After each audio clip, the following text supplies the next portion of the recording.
On tonight's Gwinnett Prep Rally, the basketball season is over, but we are taking one last look back at the 2011-2012 boys hoop season. We will break down all the playoff teams and recap the top moments from this past year. Plus, we honor the standout individual players that rose above the competition on our All GPR team. It's time to hoop it up one more time before we shoot the lights out on the 2012 basketball season, and it starts right now. For more than 15 years, your source for Gwinnett County sports is Gwinnett Prep Rally. Hello again and welcome to your county's original high school sports television program. This is Gwinnett Prep Rally now in its 19th season, and we can be seen right here on GCPS TV for the entire 2011-2012 school year. I'm Todd Klein alongside Will Hammock from the Gwinnett Daily Post. And Will, the 2011-2012 boys basketball season was a pretty good one despite the lack of postseason success. Yeah, there's still a lot of great basketball talent around here. I think we saw some big time players in Gwinnett County. Also had some great teams this season that made some good runs. Didn't quite finish it off there with state championships, but every county has down years. I think you're going to see Gwinnett cycle back up here in the next couple of years and produce some more state championships. Well, let's take a look back at the 2012 boys basketball playoff teams. It's brought to you by Breda Pest Management, and we begin with Region 7 with the Peachtree Ridge Lions. Yeah, Keith Arrington, I think, is one of the more underrated coaches around here. He really gets a lot out of his players. He plays a lot of kids. He plays hard. He asks them to go up and down the floor, play hard every game, and they do that. They play really hard on defense. That's a big part of their success. And he's done a great job over there at Peachtree Ridge. He's got a lot of talent to work with, obviously, but he's a guy that also does a good job at getting them to play hard, and getting those guys to play hard is very important. Well, Region 7 was just really a deep region this year, and North Gwinnett showed why. They had a great season as well. Yeah, I think this might have been the best team in the region for me. I mean, just Chris Bolden gave him a lot as a talented scorer, but top to bottom, I think you see Kwesi Ibaka making a play there. He's an excellent player. Just top to bottom, they had a lot of good talent. Coming off the bench, they could play 3, 4, 5 guys off the bench and not lose a whole lot. And same thing with Mill Creek. I mean, that's the third straight 20-win team we're talking about in Region 7. Yeah, it's a very talented team up at Mill Creek. I think a lot like Peachtree Ridge, they're very fit. They get up and down the floor, play hard on defense the entire ball game. That's a big part of their success. They're really strong in the guard department this year. They have a lot to replace next year, but for some reason Coach Rogers gets them playing hard every year, and he is able to produce. And then finally, Norcross is a team in previous years that we talked about all the time. They didn't have quite the season they were used to, but still a pretty good one at that. Yeah, I think this is one of the teams you're going to see cycle back up and be quite a team next year and in the future. Coach McMillan does a great job over there, but this is a team that was really banged up all season long. Injuries really took its toll on Norcross.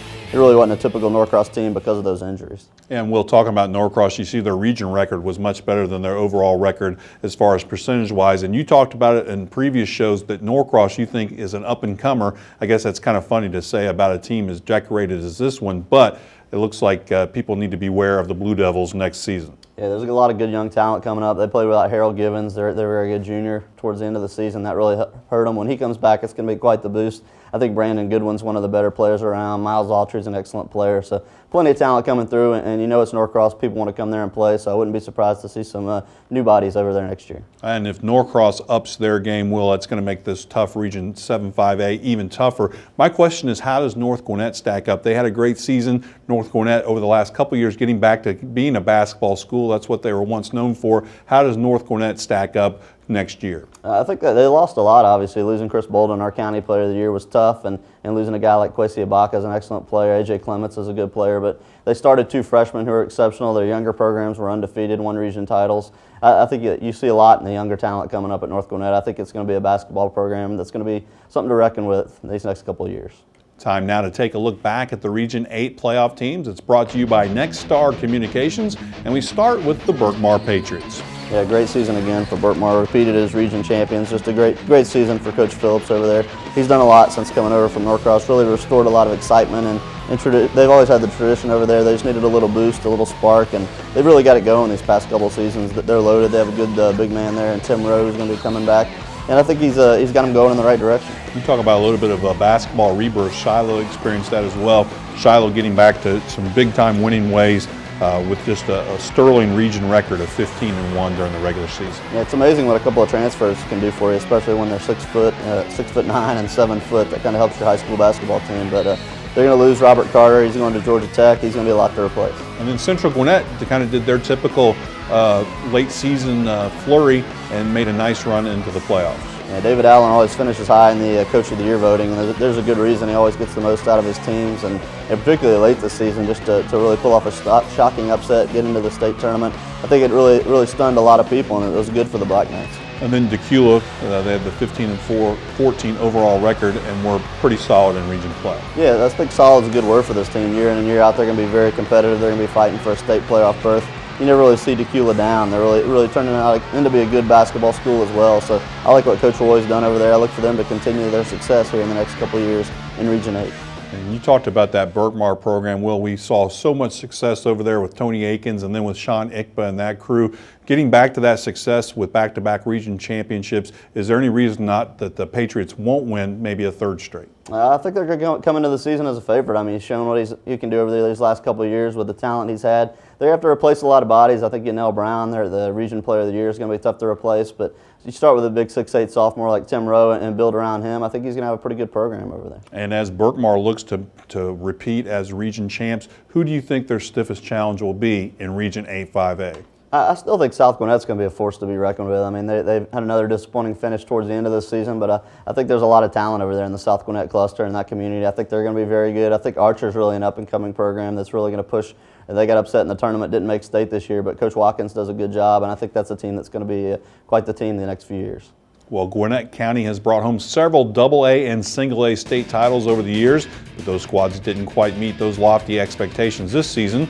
It's brought to you by Britt's Home Furnishing, and we start off with the GAC Spartans, looking back at last year's A and AA teams. Yeah, this is a team that had a lot of adversity to deal with, too. They lost A.J. Davis, their best returning player, lost him to transfer to Buford just days before they started practicing this season, and really overcame that and played great basketball, just an excellent record. Nice job by Coach Martin. And then we talk about Buford. You talk about GAC, you always talk about Buford. Yeah, Coach Whitehart's done a good job since coming over there from Centennial. He's a guy that's got a reputation of having successful basketball teams, and he's done that up at Buford. He's had some exceptional talent up there. It's a school with a lot of athletes, always has been, and I think he's really restoring that basketball tradition that maybe had slacked off for a couple of years. And then finally, let's talk a little bit about the Wesleyan Wolves. Yeah, Coach Madlery has done a great job. I think he was one of the more underrated coaches we had in Gwinnett County. Didn't have a lot of talent to work with, but really got the most out of them. Really played hard, and guys always had a very good shooting team, and that was the case again this year. It led them to a lot of success. They didn't quite have the postseason success they wanted this year, but definitely an outstanding season for the Wolves. Well, when we talk about Gwinnett County sports, Will, we're always talking about those lofty expectations. I think when you call it maybe a disappointing season because they're wanting a state champion, you look at GAC, they won 25 games. I mean, that's not really a disappointment for most programs. How do the Spartans come back next year, and are they, again, a Final Four type of team? I think you're going to see most of the key elements coming back for GAC. Coach Martin's going to enjoy having that experienced team coming back. Delano Spencer, I think, is going to lead the way.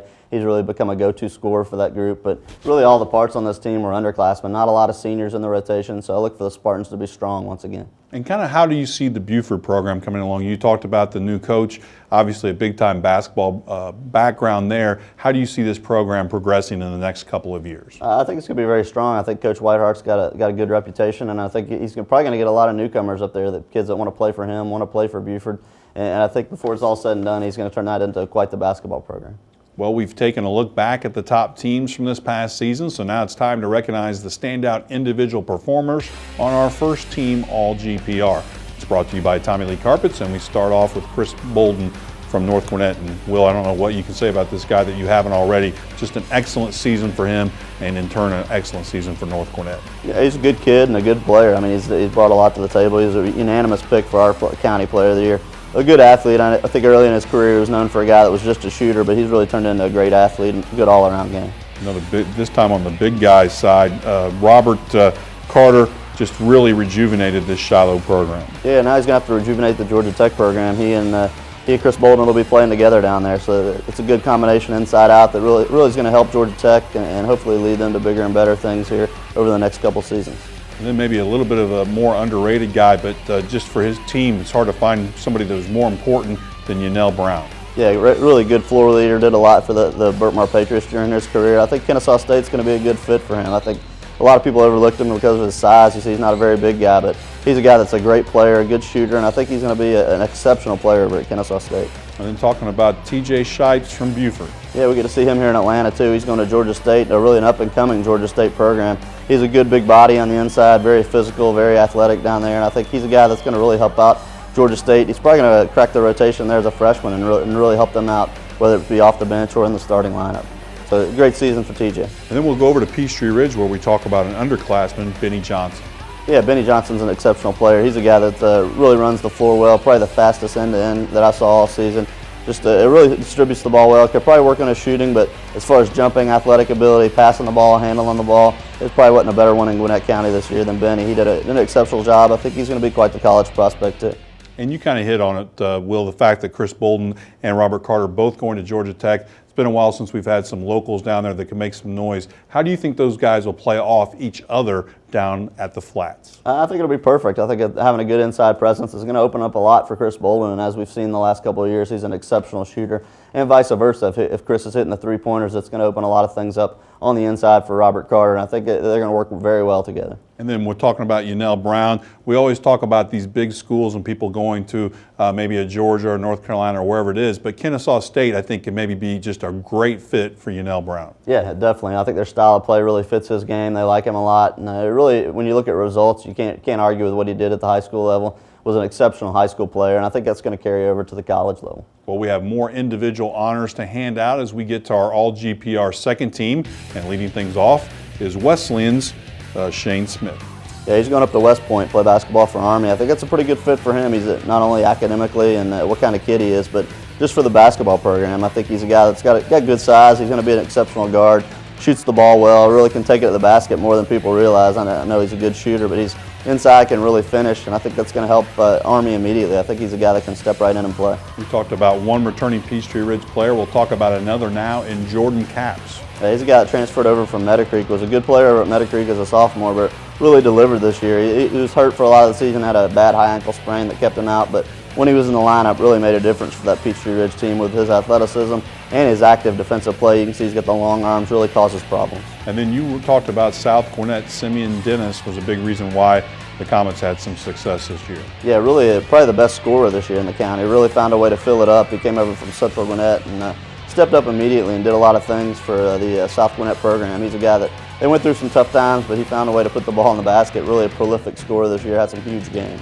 Let's talk about the type of player that Andre Chatfield is for Parkview.